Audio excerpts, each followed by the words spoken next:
Good AI morning, Islanders. Today we're going to be using this awesome data set that I found to make some predictions on the upcoming Winter Olympics. Alright, so since I'm such a sports fan, as well as since I want to continue on with this winter theme we started in the last video, I want to make some predictions on what countries will be winning their very first gold medal in this upcoming Winter Olympics. And the way that we're going to be doing this is with this really awesome data set I found over on Kaggle. Link to the data set will be down in the description bar down below.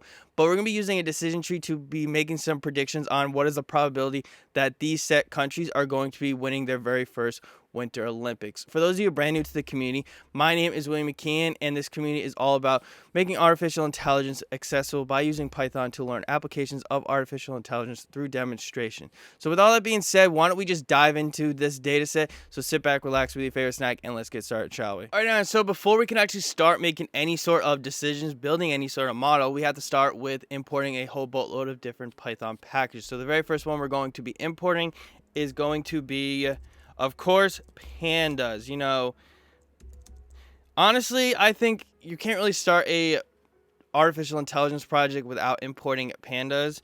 So we're just going to import pandas as PD, and then we're going to be importing a new Python package that we haven't really used that much on this channel. It's going to be numpy. This is another artificial intelligence classic, but we're going to just import it as NP. And then, of course, we can't have a video on the Islander Robotics channel without importing our Python packages. Well, our community's Python package. So import irdatacleaning, and we're going to set this alias as IRD. Now, the next one we're going to be doing is also another community's Python package, and this is going to be the Islanders Python package. So we're going to import Islanders as IR, and if you don't have any of these Python packages, go ahead and check out the description bar down below. There'll be pip commands for all of these Python packages. Now, the last one we're going to be doing is actually, I'm going to be copy and pasting this, because what it's going to be is the file location of our data set. And once we have all of these in place,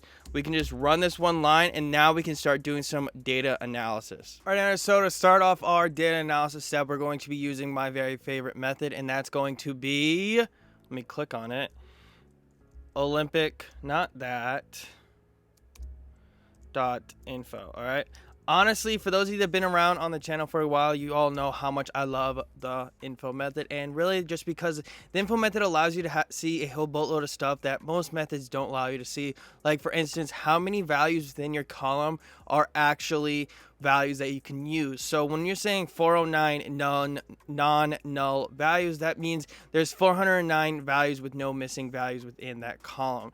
So what we can tell right off the bat, since every single column within this data set is 409, there are no missing values within this data set. So the creator of this data set honestly was really awesome in doing so, as well as that is one less programmer's headache we have to deal with. And what I can also tell is that each column is either an int64 column or an object type column, as well as there are about 8 columns. So the next thing I'm going to do is just to double check, look over what's going on within each one of those columns. And the way that you can do that is just by saying Olympic head, and what the head method is going to allow you to do is just see the first 5 rows of each individual column. Or what I personally like to do is actually call upon Olympic and then just run it just like that, and it's going to allow you to really see a lot more than the first 5 rows. And honestly, there are a lot of columns that I don't really think we're going to be using for this model. So let me know down in the comment section down below. Pause this video and let me know, what do you think? Do you think we're going to be using all of these columns, or do you think we're going to be using some of these columns? Can't wait to see all your answers. All right, so in the process of doing all my research for this video, there was actually something that I did that I'm kind of embarrassed about, but at the same time I'm really happy I made this discovery. And that is, for most of last week when I was doing my research for this video, I actually was using the full data set, and I was getting some really subpar scores for this decision tree. That's why I asked you all, do you think that we're going to be using the full data set or just parts of the data set? And the answer to that question is that we're going to actually be using parts of this data set. And the reason being is because some of this information actually harms our data set, as well as is kind of a little bit redundant. So what I mean by that is that these columns that I have mentioned within this drop command are actually going to are irrelevant to what we're trying to find out, which is what is the probability of certain countries actually going to be winning their first Winter Olympics, as well as country code is just redundant to country name. Now we are going to keep country name, and the reason being is we're going to be seeing that. So yes, we could actually just sit down and plug this data set into a model, but however, this data set is not really representative of the issue that we're trying to solve, which is what is the probability that countries that have not won any gold medals in the Winter Olympics are going to win a gold medal in this upcoming Winter Olympics. So what we need to do next is actually reshape the data by simply creating a brand new pandas data frame where we're just going to say new underscore data equals pd dot data frame, and we're going to pass in the Olympic dot Olympic dot group by, which is going to create a brand new data set that's grouped if I can speak correctly, specifically by the corresponding values that we mentioned. So we're going to say by equals country name, and then we also want to sum up all those values, because what it's going to represent and show us is actually how much each country has won in individual medals, like the gold, the silver, and the bronze. So that's why we're going to say dot sum, and then we also want to sort the values from greatest to least. So we're going to say dot sort. I feel like it's got a weird space. Sort values, and we're going to say by equals gold, since we want to be sorting the values by gold, and well, that's what we want to actually be solving, gold, and we're going to say ascending equals false. Now once we run this, let's take a look at this brand new data frame where we're going to be seeing that yes, it did work properly. However, we don't want to be paying attention to the countries that have won the most gold, silver, and bronze. What we want to do instead is actually go down to these last 5 rows, which are the countries that have not won any gold whatsoever. So the next thing we're going to want to actually do is create essentially like a Boolean column, but instead of true and false, we're going to be using zeros and ones. Now you don't have to be using zeros and ones, you can use true and false. However, there are some algorithms out there that really don't like it when you use true and false values, so it's a lot better and easier for you to always be using zeros and ones as your Boolean value. So in order for us to be able to do this, what we're going to be doing is say for I in new data dot gold if I is greater than 0, meaning that they actually have some sort of gold that they have won in the past, we're going to say, actually we need a brand new, we actually also need a brand new list. We're going to say gets gold equals an empty list. All right. Now what? Gets gold dot append, and in this circumstance we're going to say 1 meaning true. Now else we're going to say gets gold appends 0. So when we run this, we're going to get a brand new list called gets gold that's filled with zeros and ones. So what we want to do now is actually say new data at gets gold equals gets gold. We also want to now drop gold, since it's going to be a redundant, and our model is going to lean more on the gold column instead of actually making some sort of prediction. So we're going to want to do this line is just say new data. I gotta stop doing that. Dot drop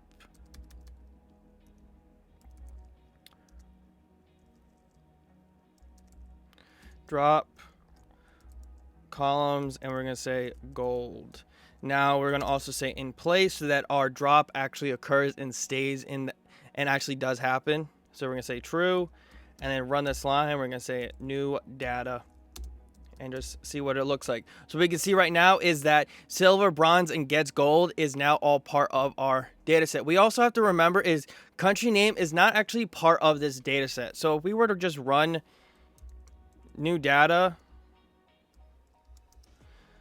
dot column, we're going to see silver, bronze, gets gold, and object types are objects. So what you're actually seeing for country's name is not actually there. Instead, pandas adds this in like essentially the back end, so that's an easier way for you to understand. So we don't really have to actually do any encoding for this data set. Instead, what we can do is go right on to. Now what we want to do is actually start setting up the features as well as the attributes of this model. So the very first thing we're going to be doing is messing with the features. So we're going to say x equals a numpy dot array, numpy array, and we're going to say new data dot iloc from all the rows, comma, and we're going to say every row, every column except for the very last one, dot values. All right, now just get rid of that, run that. The next thing we're going to want to do is specify the attributes of our data set, what we're going to be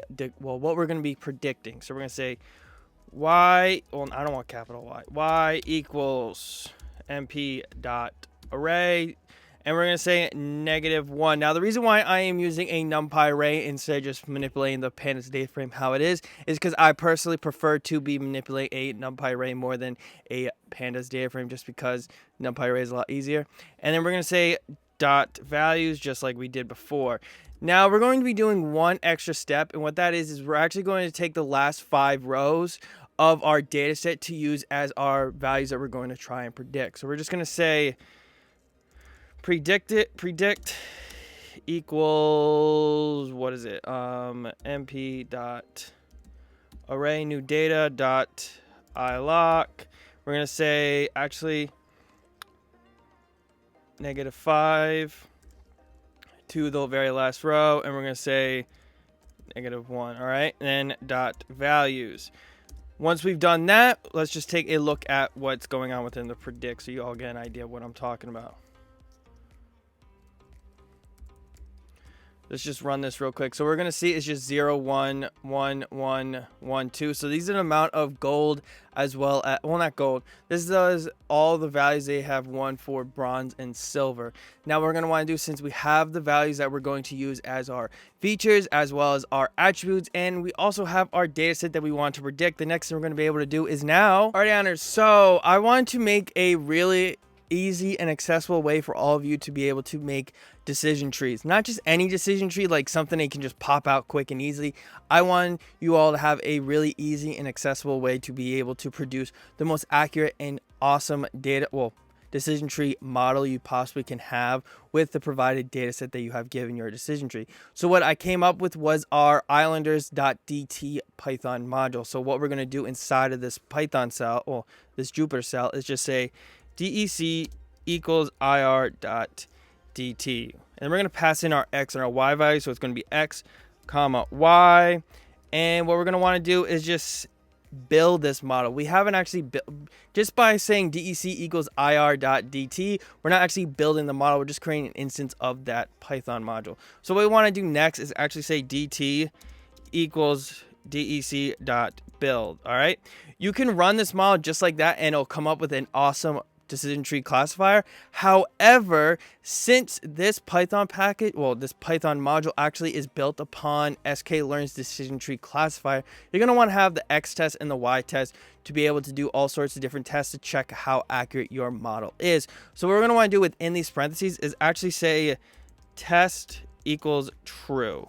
By saying true right here, we're actually telling the irdt Python module that we want our x test and our y test values. So within, right next to dt, we're going to say x test and y test.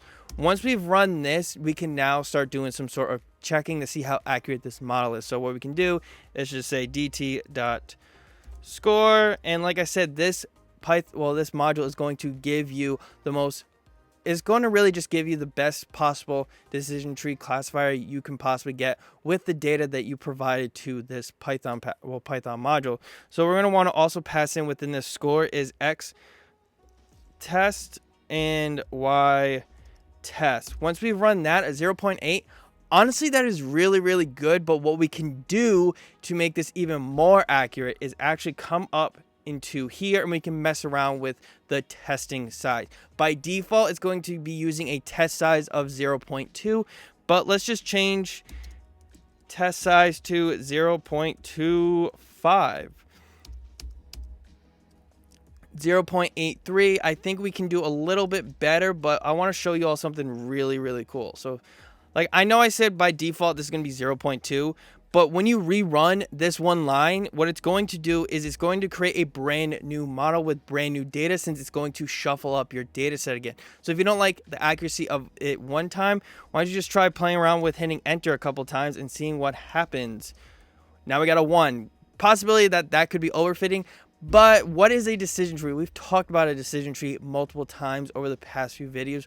What is it? Well, a decision tree classifier is a decision tree that looks just like this. So if we say dec.show, we're going to get our current decision tree.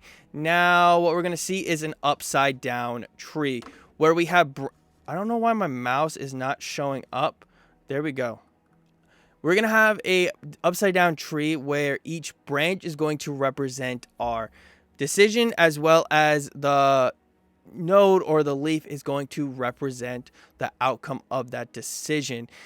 Right now, so we have our data set. We have broken up our data set into everything we need. We've even built our model. What are we going to do next? Well, the whole reason we created this whole video was to figure out which countries are possibly going to possibly going to be getting their very first gold medal this Winter Olympics. And what we're going to do, instead of doing a hard prediction, we're going to actually use the probability prediction of scikit-learn's decision tree. So what we're going to do in order to do that is actually come up into this cell. We're going to say dt.predict_proba. Now, what we're going to do within these parentheses is actually we're going to be calling upon the data that we set aside to make a prediction for. So we're going to do, in order to call upon that, is just within these parentheses call that variable. So we're just going to say predict. Now, what we're going to get, well, let's see. Country 0, it has a 80% chance of not winning a gold, but has a 20% chance of actually winning a gold. And the same for all of them except for the very last country, which has a 40% chance of not getting gold, but it has a 60% chance of actually getting gold. So what country is this? Well, let's actually just scroll. Well, actually, what the heck am I doing? Just come right to here, just say new data, run this, and we're going to want to run all the way down, and that is going to be Yugoslavia. You heard it here, folks. Yugoslavia has a 60% chance of actually winning a gold medal for the very first time this Winter Olympics. Thank you all so much for watching. I hope you all having just another wonderful day in paradise, and all the pip commands for the Python packages that we worked with in today's video is down in the description bar down below, as well as don't forget to go ahead and check out the link to the dataset that we worked with in today's video. To the creator of that dataset, you are truly awesome. That dataset is one heck of an awesome contribution to the community. As well as if you want to learn more about artificial intelligence, go ahead and check out the videos popping up on the screen right now. As always, don't forget to laugh. It helps with the programmer's headache, and I'll see you all in the next one.